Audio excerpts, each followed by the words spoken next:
We should be live. Let me double check. Let's see. Oh, I'm gonna turn that one down. Hello, everybody. Since Pedram doesn't have his mic on, I'll start this out for a second. Again, if you weren't in the last call, Sean is gone today. Out sick. Where am I looking? Yeah, just out sick, potential flu situation. So thankful for him for not coming in today. Makes me happy. Let's see. Yep. Okay, I see it. Let me pin this to the top. Maybe. Who here speaks Portuguese? Yeah. Say that again. Ooh. Let me turn on the other part of your mic. Dutch. Huh? I forgot to turn on. Yeah. Now you are. There you go. All right. There's Pedram. All right. Let's warm up. Hi. There is a new sheriff in town. I don't know if they can see it yet. So the new architecture for the mastermind is done. They're waiting on, well, today Sean was going to load it in, but then Sean got sick. But it's pretty much done. And so we're loading it this week. And you'll have an area to navigate that's going to be, I think a pretty nice way of getting around. Plus, oh, by the way, I was poking around. I'm like, oh my God, we never posted the video from the mastermind day of round one. So Lorenzo and Sean posted that yesterday. So if you go into the mastermind section under retreats, there's like an hour, 20 minutes of us hanging out. Yeah, down.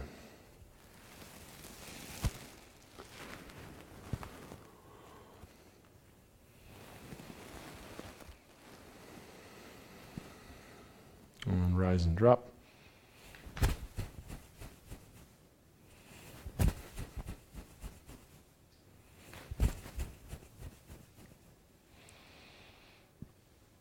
And then trembling horse.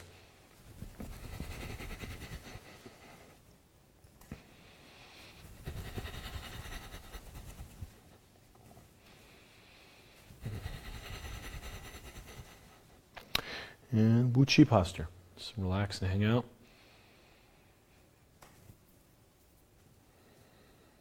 Tip of the tongue touching the roof of the mouth, breathing in nose and out nose.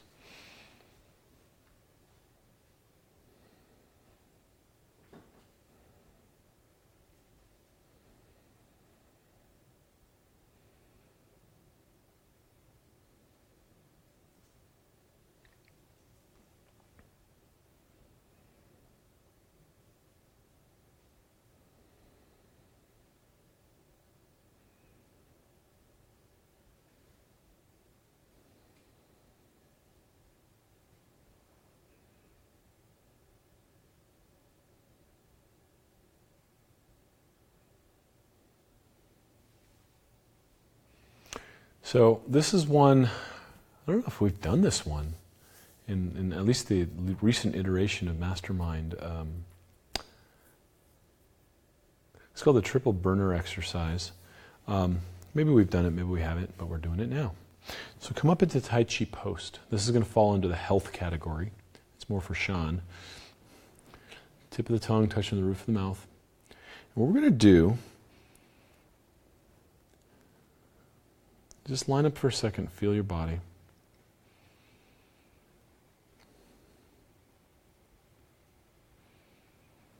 Is breathe in as you inhale from the bottoms of your feet.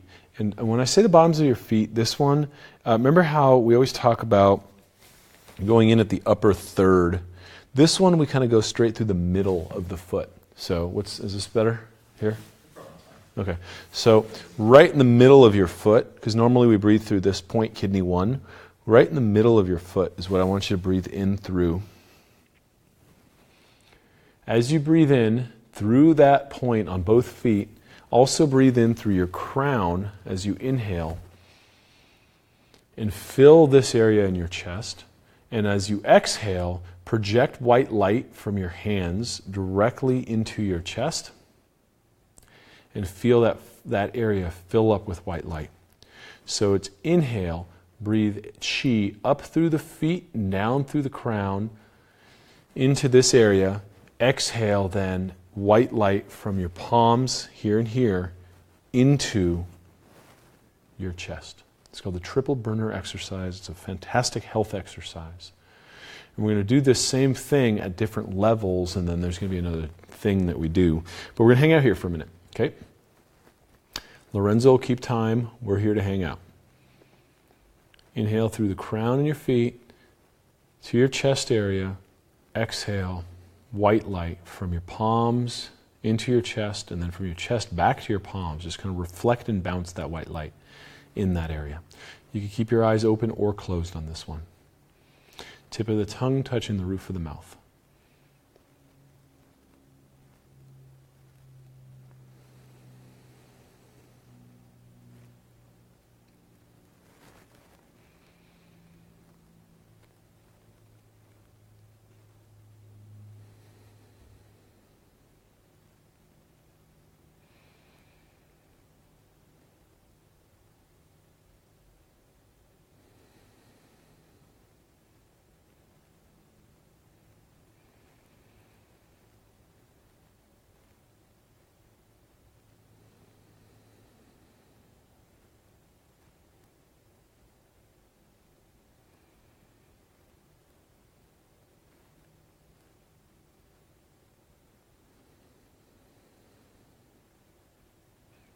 Feel the thickness of the air between your palms and your torso. Slow your breathing. Pull the chi from heaven and earth. And then bounce that white light within the framework of this structure here.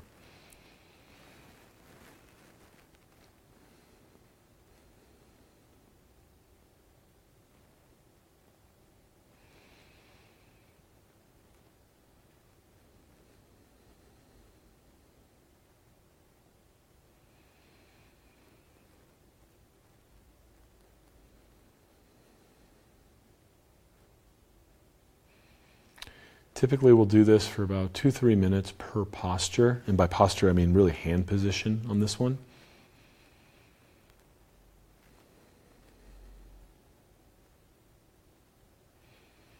This is what we call the upper jiao, upper burner, upper compartment.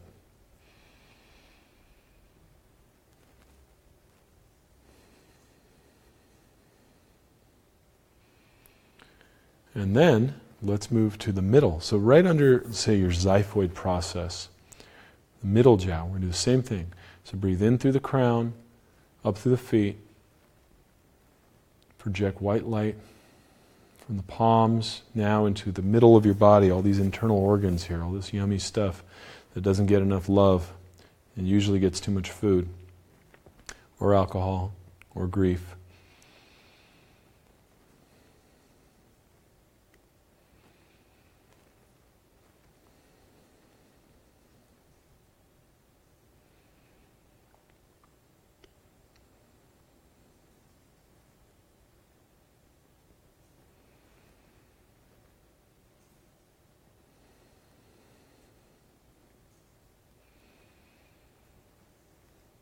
Again, pulling that chi up from heaven, down from heaven, up from earth, filling that middle compartment.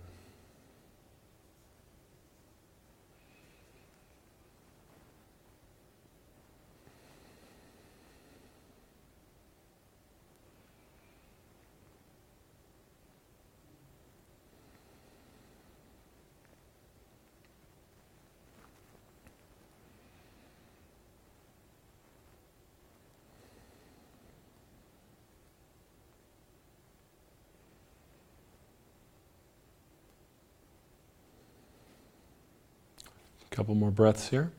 Again, tongue touching the roof of the mouth. Eyes open or closed.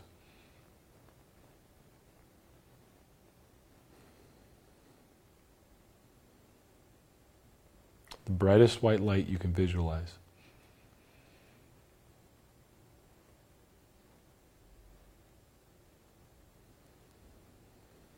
And then move down to your lower jiao. So kind of like right in front of your lower dantian, the level of your bladder. Same exact thing, same principle. You notice the fingers can be slightly pointed down now because you can't quite do that. So your elbows are there. And so you're just holding this ball, filling and basically capacitating on the exhale. So you drink through your feet and your crown on the inhale, and you bounce and mirror white light with the exhale.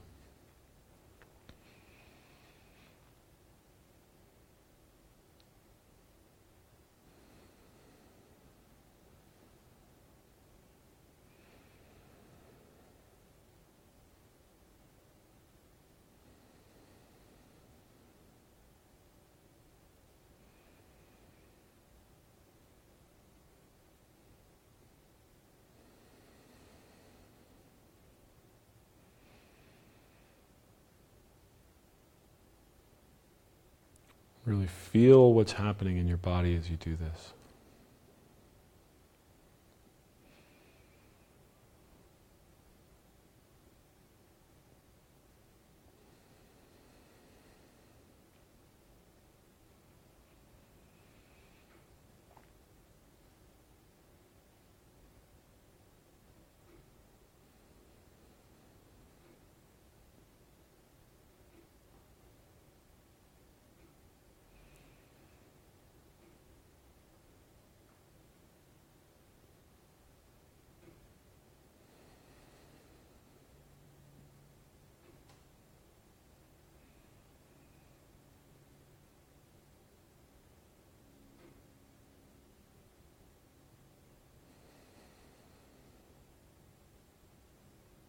Couple more breaths.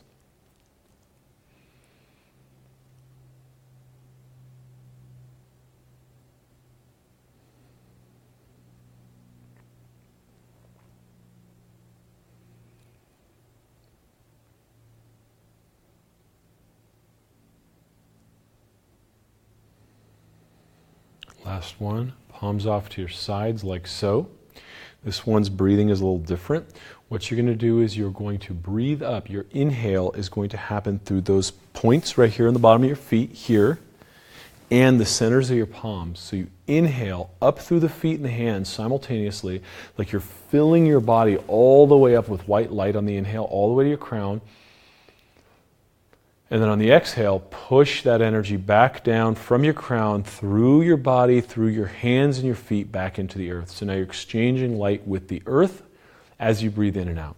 So inhale, bring the chi up the feet and the hands. Fill up the whole body all the way to the top of the head. Exhale, push down from the top of the head, out the palms, through the legs, all the way down, out the feet. Filling up on the inhale, pushing down, almost like you're priming a pump on the exhale.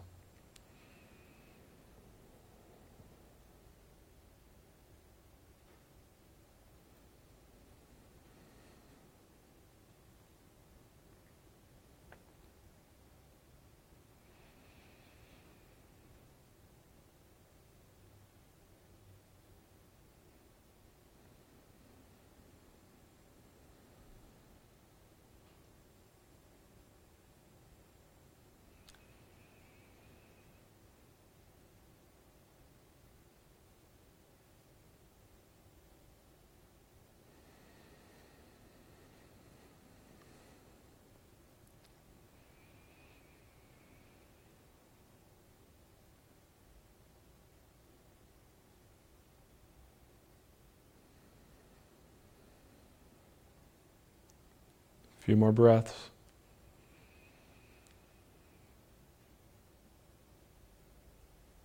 Just taking the energy of the earth and really cleansing your field here.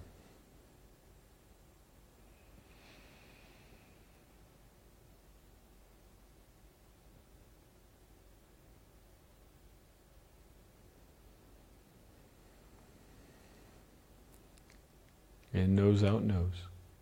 Let's do one more breath.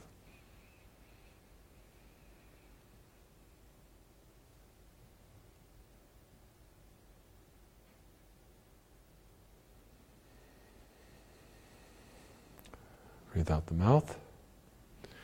Let's do our closing sequence. Time? 45.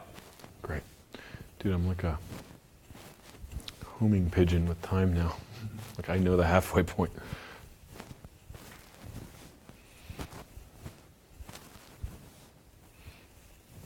Inhaling up. Exhaling down. 3 times.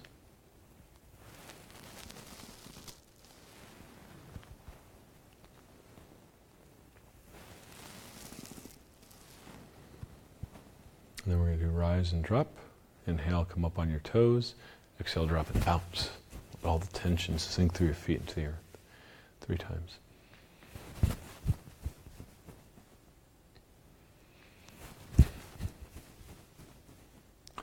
And then trembling horse, breathing down to your lower abdomen. Trembling up the hands, shoulders, down the body and out the feet.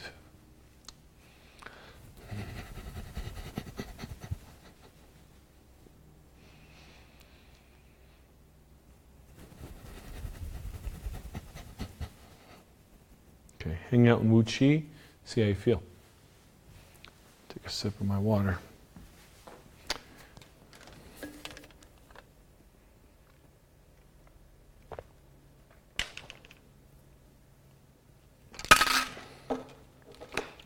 Lorenzo's favorite.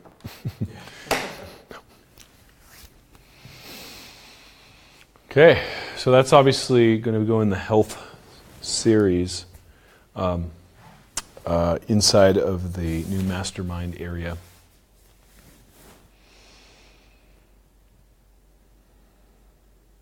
Feels good.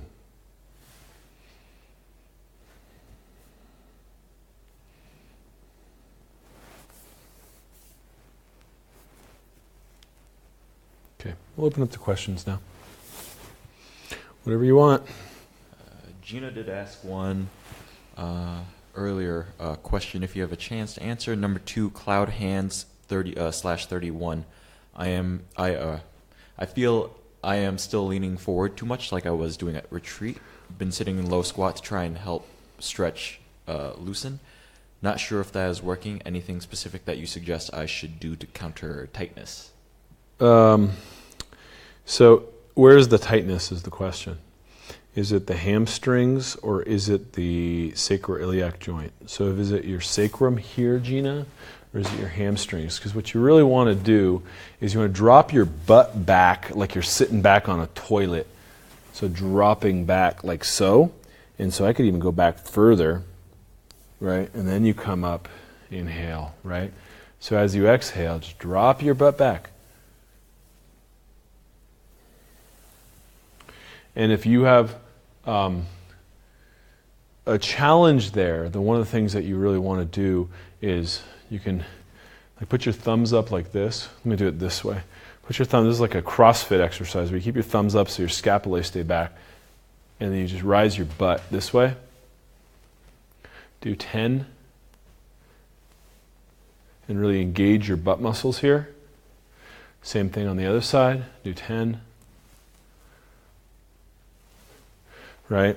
And then that's where good old-fashioned like kettlebells and squats come in, right? So you just grab like a 5-10 pound weight, drop down, pop up, right? And then later you could do it with a kettlebell up, right? And again, the whole point is to drop your butt back, use your butt muscles, develop the glutes so that when you're here, you can engage your glutes and don't feel like you're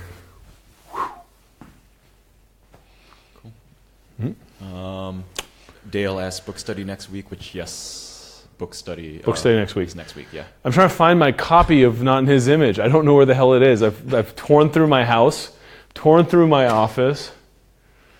I think the Archons got it. But yes, next week. Okay. Brierly asks, could you clarify what the ghost body is? Do we envision it moving through every exercise in Qigong? Great question, Brierly. Just this guy. Okay, so this is a very specific exercise where you're doing the Silk Weavers exercise, you're doing your thing, and then when you get to the point where you're visualizing, you see yourself doing it, But as I see myself doing it, it's here. Like in the framework of my own body, I'm using my imaginary hand now to trace this thing and come back. And as I step up, I'm visualizing. I visualize myself stepping out, although I haven't, right? And all of it is happening in my mind's eye here. As I go forward, I turn around. As I start walking away from this body here, then I can visualize me walking there, turning around, doing my thing. And then once I've done my thing, done it again physically, I walk back to where I'm at. So it's almost like a homecoming for my ghost body. And so every little piece, so like as I'm watching, so now like if I'm in like part 3 of this thing, right? As I'm doing this exercise, I'm seeing myself doing the exercise slightly before. And now I pull the bow right before I do it. I'm transitioning right before my physical body does it. And, you know, it's one thing for me to try to describe it. It's another to just kind of get it with practice.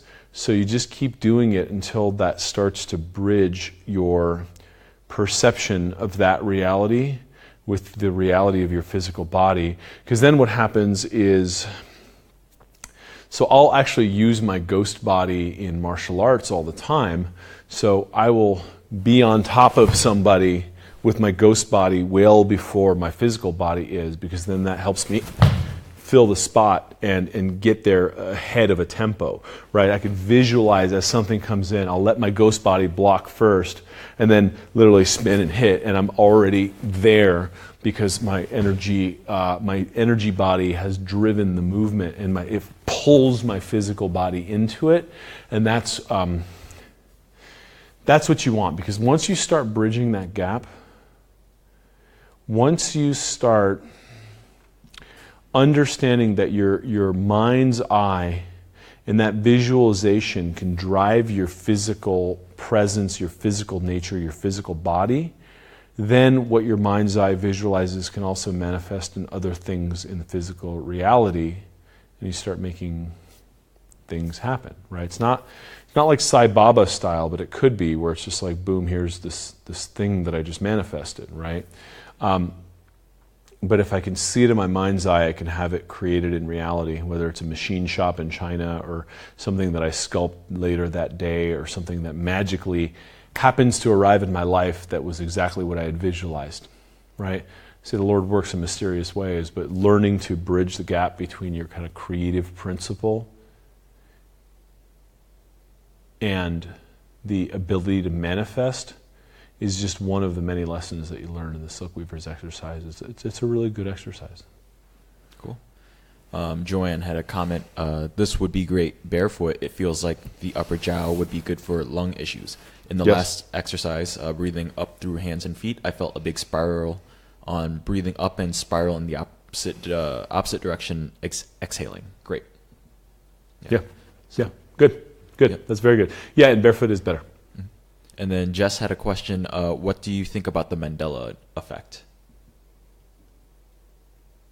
Mandela, like Nelson Mandela? Yeah. I don't know what that is. Yeah. I mean, just send me a link. I'll take a look at it. Yeah. Penny asks, on trembling horse in the opening/closing sequence, is the tongue on roof of mouth with breathe in, out, nose, or do we breathe out, mouth? Nose. Tongue curled. Yes. A couple more comments. Brierly says, cool, so we could practice that all the time, it sounds like. 100%. 100%. The more you do, the better. All right. Yeah, we're caught up Cool. there. So, any other questions? I'm going to refill my water while you do that. Mm-hmm. Get Lorenzo your questions. I'm thirsty, man. Yep. I sweat too much today. Turn your audio down. I probably sweat adequately, not too much. Yep. So, any questions you guys have? Again, Sean is gone. Just me, taking over. Doing. What am I doing? Triple duty? I don't know. Yeah. So, whatever you got. Karaoke request for Pedram. Penny got a question in. Yeah. Dale. Yeah. All right. Okay, let's see.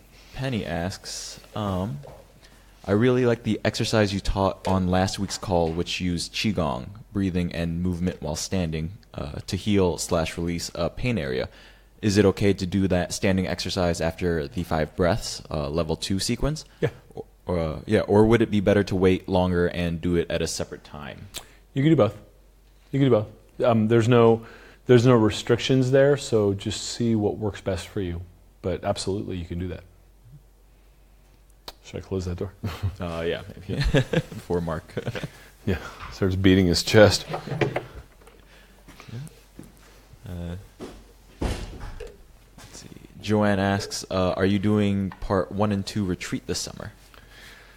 I'm trying to figure that out, Joanne. I have part 3 that I'm doing in June just to get that first kind of class of people through. And then probably late summer I'll do a part 1, 2 again. Just haven't booked it out yet. It's just going to be a lot easier for me to do part 1 with some part 3 graduates in the room helping, because I'll let them audit as they go through their teacher training, and then that way I have more help. Because one of the challenges I had the first go around, there's like 60-something people in that first room, and it's very hard for me to keep eyes on there's a lot of real nuanced movement. I mean, real nuanced movement in that is the stuff I can see, let alone the tongue curled and the breathing and the this and the that. And so for me to have a couple, if not 3, 4 sets of eyes in a room, then I could put 60, 80, 100 people in a room and be able to adequately teach the right way. Right now, I'd feel comfortable seeing like 30 people in a level 1 room because there's so much nuance to that one. And so we're getting there. I'll have, I got about 20 people that are ready for level 3. And so if I, have 3, 4, 5 of them there, that allows me to then open up level 1 to more people. So that's kind of what we're stuck behind, but we're almost there. Cool. Brierly asks, could my gong be to do Qigong 5 times a week and run 2 times per week, or do I have to do one thing every day for 100 days? You can do whatever you want for your gong. You could set it up however you want. 5 times a week of any kind of Qigong, 2 days a week of running, no problem. No problem whatsoever. That's your deal with yourself. Right now, my current gong, which is probably 9 days away from being done. We started on December 21st. I haven't looked at my thing. Is literally one of the most simple gongs I've done in a long time, because my last one was like 8 elaborate ones, which is 2 Qigong sets a day. The morning cloud hand set plus 1 other, whatever I choose. And it's just given me an incredible amount of flexibility to kind of see how I feel and do what I feel like. And frankly, sometimes I'm like traveling and I'm going to do like a quick set, and other times I'm going to spend an hour and a half, contemplating my navel. And it just kind of depends on what life has served up, If you're not careful with that, though, life is always busy, and so you're going to do the shortest Qigong minimum possible and move on. So just be mindful of that, because I can tell you from experience, time is like money. It flies out of your pocket, right? So be mindful of that part of it. Cool. Just the last comment from Joanne. Thanks. I've had surgeries and couldn't attend the first 2 retreats, so she's planning her summer. Yeah, cool. I will. So because this one is in June, Joanne, July, August, September, I have a movie launching, which is the challenge. In October, I have a book launching. So that's my challenge with this, is trying to find a slot where I can do this comfortably, because it's going to be a 4-day, 5-day thing again. And so that's our only challenge, is looking for either another midsummer one, or then somehow like late September or something like that. We're looking at it. There's just, there's only so many weeks in a year. That's our challenge right now. Cool. All right. We're right at 4 o'clock. So cool. Thank you all. See you next week. We're going to talk about a book. And a lot of people were reading it every verbatim and being like, this book is pissing me off because he didn't reference this or his references were that. Look, I'm not here to debate Bible history. I just think that there's a very interesting thesis from the Gnostics that this guy is calling out that no one else has. And so the big idea is what's important to me. I could give a shit about the nuances of the historical Christianity. None of that matters to me. So don't get too caught up in that. Let's just talk about the big principle of parasitic energy vampirism that is rampant in our universe. I'll see you next week. Cool. All right. Thank you.